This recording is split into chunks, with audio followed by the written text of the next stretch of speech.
गांव है मदनपुर, जहाँ के लोग हंसी खुशी साथ मिलकर रहते थे और उन्हें खाने का बहुत शौक था। उसी गांव में एक बूढ़े दंपति रहते थे, बूढ़े काका और काकी। दोनों काफी ज्यादा भले थे, इसीलिए वह हर रविवार को अपने घर में बहुत सारा मटन बनाते थे, जिसकी सुगंध से गांव वाले खिंचे चले आते थे। जब भी काका मटन बनाते थे, तब उस दिन सारे गांव की मटन चिकन की दुकानें बंद रहती थीं, क्योंकि उन्हें पता था कि आज काका का दिन है। ऐसे ही एक दिन काका बाजार गए मटन लेने। दुकान के मालिक सलीम भाई ने उनसे बोला, अरे काका, आज लगता है फिर लोगों की दुकानों को बंद करने का दिन है, क्योंकि आज काका मेरी दुकान पर आए हैं। अरे नहीं सलीम बेटा, ऐसी कोई बात नहीं है। अब लोगों को मेरे हाथों का मटन इतना पसंद आ रहा है, तो इसमें मैं क्या कर सकता हूँ, लेकिन किसी को नुकसान हो ऐसा मैं नहीं चाहता।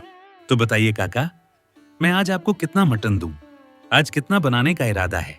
आज मुझे 50 किलो मटन दे दो, क्योंकि आज बगल के गांव के भी कुछ लोग आने वाले हैं। जिसके बाद सलीम काका को 50 किलो मटन देता है। काका उसे घर ले जाकर बनाते हैं, जिसकी खुशबू से गांव के लोग खिंचे चले आते हैं। जिसके बाद काका सभी को मटन परोसते हैं और सभी लोग बैठकर खाते हैं। जिनमें से एक आदमी बोलता है, अरे काका, क्या बात है, मैं जब भी आपके हाथों का बना हुआ मटन खाता हूँ, मुझे पिछली बार से ज्यादा ही स्वाद लगता है। सही बोला भाई तुमने। पता नहीं काका के हाथों में ऐसा क्या जादू है जिससे हम खिंचे चले आते हैं। अरे आप लोग तो नसीब वाले हो, इस गांव में रहकर काका के हाथों का हर रविवार को मटन खाने को मिलता है। मैं तो बगल के गांव से आता हूं, लेकिन यह तो तय है, अब मैं भी हर रविवार को काका के घर आऊंगा, काका के हाथों का मटन खाने। गांव के काफी सारे लोग काका के घर मटन खाने आते हैं।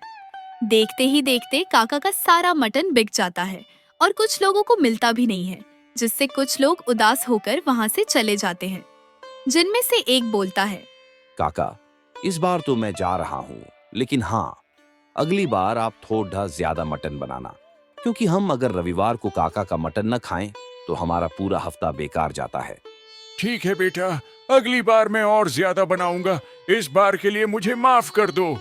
इतना बोलकर आदमी वहां से चला जाता है।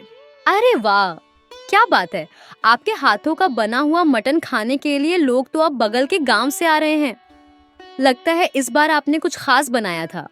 अरे नहीं भाग्यवान, ऐसी कोई बात नहीं है। हर बार की तरह एक बार भी मैंने वैसे ही बनाया था। अब लोगों को मेरे हाथों का मटन पसंद है, तो इसमें मैं क्या कर सकता हूँ, यह तो सब भगवान की कृपा है। अच्छा ठीक है, चलिए आप भी अब खाना खा लीजिए। लेकिन मटन तो खत्म हो गया था, हम क्या खाएंगे? आपने जब मटन बना के रख दिया था और कुछ समय के लिए बाहर गए थे, तब मैंने उसमें से आपकी और मेरे लिए थोड़ा सा निकाल लिया था। अरे वाह, चलो भूख भी लगी है, खा लेते हैं। काका और काकी दोनों मिलकर मटन खाते हैं। काकी को भी काका के हाथों के बने हुए मटन में बहुत स्वाद लगता है, इसीलिए काकी भी बहुत तारीफ करती है। ऐसे ही कुछ दिन बाद काका के एक मित्र उनसे मिलने आते हैं।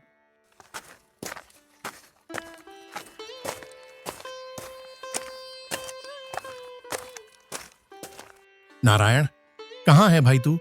कितना समय हो गया तुझसे मिले हुए। अरे रामस्वरूप, तू यहाँ कितने दिनों बाद आया है? आ, घर के अंदर आ। लगता है तू काफी ज्यादा बिजी हो गया है, इसीलिए अपने दोस्त को भी भूल गया है। वरना पहले तो महीने में ही मिल लेते थे, अब तो महीनों महीनों बीत जाते हैं। अरे नहीं, ऐसी कोई बात नहीं है, मैं बिजी नहीं हुआ हूँ।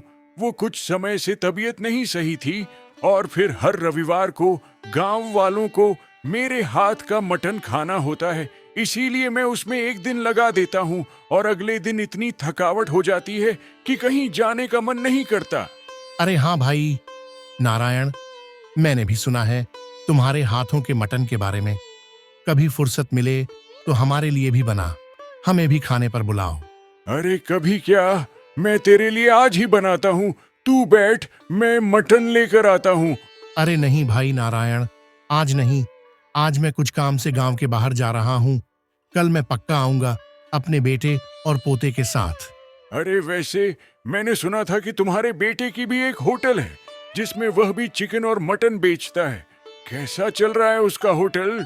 मेरे बेटे की होटल तो जैसे तैसे चल रही है, पता नहीं क्यों वह भी बहुत मेहनत करता है, लेकिन उसके हाथों में वह स्वाद ही नहीं है कि लोग उसके यहाँ खाने आते हैं। कुछ गिने चुने ही हैं। इतनी खास कमाई नहीं हो रही है। इसीलिए बेटा सोच रहा है कि बाहर चला जाऊं, कोई और काम कर लूं। अच्छा ऐसी बात है, लेकिन वह बनाता कैसे है, कुछ तो बता। क्या पता मैं थोड़ी मदद कर दूं। चल ठीक है, मैं अभी चलता हूं और कल मैं अपने बेटे को लेकर आऊंगा।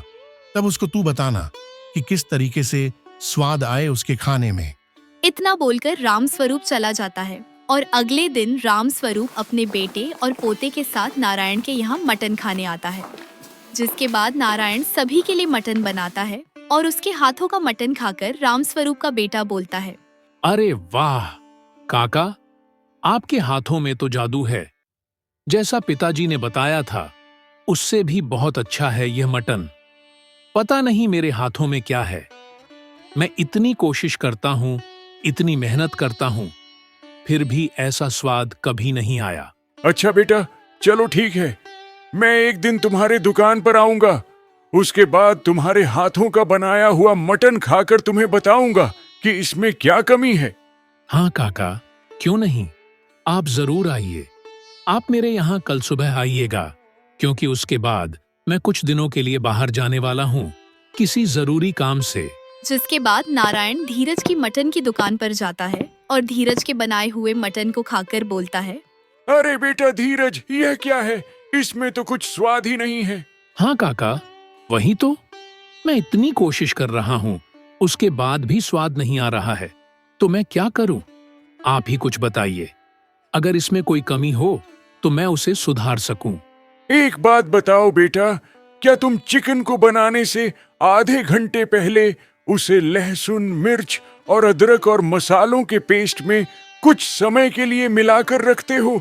नहीं काका, मैं तो उन्हें डायरेक्ट मसालों के साथ ही भूनकर बनाता हूँ। तुम बस यही गलती करते हो।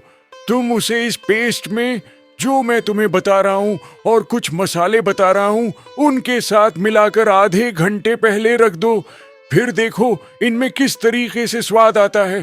काका धीरज को अपने सीक्रेट मसालों और पेस्ट के बारे में बताते हैं, जिसके बाद वह वहां से चले जाते हैं। ऐसे ही हर रविवार को काका भी अपने यहाँ पर मटन बनाते और वहाँ धीरज अपने होटल पर लोगों को मटन बनाकर खिलाता। अब उसके दुकान की ग्राहक भी काफी ज्यादा अच्छी होने लगी थी, उसकी भी बिक्री होने लगी थी। ऐसे ही खुश होकर एक दिन मिठाई का डब्बा लेकर काका के घर पहुंचा। काका, आपका बहुत बहुत धन्यवाद, क्योंकि आपकी वजह से मेरी एक तरीके से बंद पड़ी हुई होटल फिर से चालू हो गई। मेरे दुकान पर अब ग्राहक आने लगे और मेरे बनाए हुए मटन की तारीफ भी करने लगे और मेरा व्यापार भी अब काफी अच्छा चल रहा है। आपका बहुत बहुत धन्यवाद। अरे नहीं बेटा, इसमें मेरी कोई मेहनत नहीं, इसमें सारी मेहनत तुम्हारी है। मैंने तो केवल तुम्हें एक छोटा सा रास्ता बताया, उस पर चला तुमने, मेहनत की तुमने, इसीलिए तुम्हें सफलता मिली। अरे नहीं दोस्त, तुम्हारी वजह से मेरे बेटे की होटल फिर से चलने लगी, उसकी अच्छी कमाई होने लगी। ये तुम्हारा ही तो कमाल है, वरना इसको तो होटल बंद करने तक की नौबत आ गई थी। काका, अगर आपको बुरा न लगे तो मैं आपसे एक बात कहना चाहता हूँ। हाँ बेटा बोलो, क्यों नहीं, मैं क्यों बुरा मानूंगा।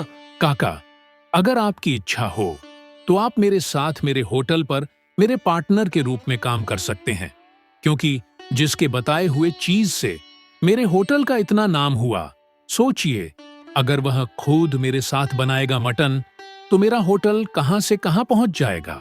हाँ नारायण, धीरज सही बोल रहा है। अगर तुम्हारे बताए हुए तरीके से चलकर धीरज का इतना नाम हुआ तो सोचो इसको आगे कितनी सफलता मिलेगी तुम्हारी वजह से, और तुम्हें भी हर रविवार को इतनी मेहनत नहीं करनी पड़ेगी। केवल तुम इसे बताना, बाकी सब यह कर लेगा। जिसके बाद धीरज, रामस्वरूप और काकी के बहुत समझाने पर काका धीरज के साथ उसके होटल में पार्टनर के तौर पर काम करने के लिए तैयार हो जाते हैं और धीरज के साथ उसके होटल पर काम करते हैं। वह बैठकर बावर्चियों को सब कुछ बताते हैं और बावर्ची वैसे ही बनाते हैं। कभी कभी काका भी बनाते हैं, लेकिन जिस तरीके से काका के बनाए हुए मटन से धीरज इतना ज्यादा प्रसिद्ध हो गया, यह देखकर उसके अगल बगल की दुकान वालों ने अपना धंधा ही बंद कर दिया, क्योंकि काका की वजह से अब उनकी दुकान पर कोई भी ग्राहक नहीं जाता था, जिसकी वजह से काका को भी बैठे बैठे काफी अच्छी कमाई हो रही थी और धीरज का भी काफी ज्यादा नाम होने लगा। उसे भी काफी ज्यादा ऑर्डर मिलने लगे और काफी ज्यादा उसकी ग्राहक बढ़ गई।